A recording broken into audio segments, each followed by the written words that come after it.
करे हरे कुने जड़ रीति भव सागर सोले तेरे पूजे जन वज प्रीति ओमेकार धुनि सार द्वादशांग वाणी विमल नमो भक्ति उरेदार ज्ञानमयी अवस्थारे।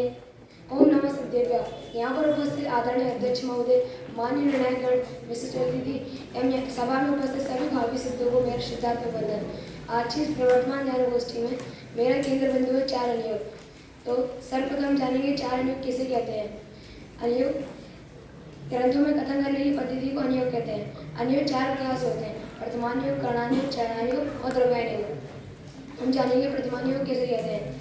जिन शास्त्रों में महापुरुषों के चरित्र द्वारा पुण्य पाप के फल का वर्णन होता है और अंत में वितरता को हितकर बताया जाता है, उन्हें वर्तमान योग के शास्त्र कहते हैं। वर्तमान योग के शास्त्रीय नाम कुछ इस प्रकार है: पद्म पुराण, आदि पुराण, 24 तीर्थंकर पुराण, हरिवंश पुराण आदि।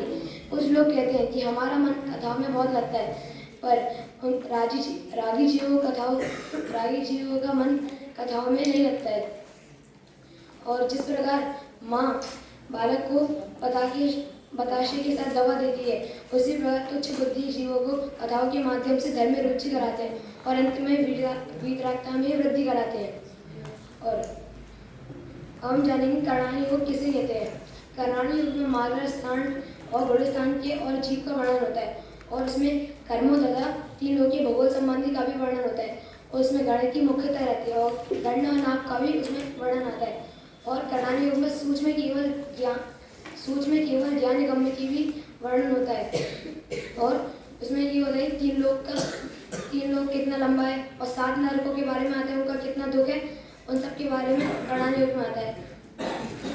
और करणानी योग के ग्रंथ है गोमट सार, जीवकांड, गोमट सार, कर्मकांड, त्रिलोक सार, लब्धि सार, छपड़ा सार आदि। ये सब करणानी योग में आते हैं। हम चाहें चरणानी योग किसे कहते हैं। चरणानी योग में स्थूल बुद्धि गोचर का कथन होता है। इसमें सुभाषित नीति शास्त्रों की पद्धति मुख्य रहती है और इसमें गृहस्थ और मुनियों के आचरण के बारे में भी आता है। और इसमें इस अनुयोग में जैसे भी जीव को पाप से छुड़ाकर पुण्य में लगाते हैं और उसमें बाहर की की मुख्यता रहती है। और चरणानी योग में नियमों के बारे में आता है कि उनका कितना बड़ा फल रहता है। और इनके उदाहरण कुछ इस प्रकार है: पुरुषार्थ सिद्धि उपाय,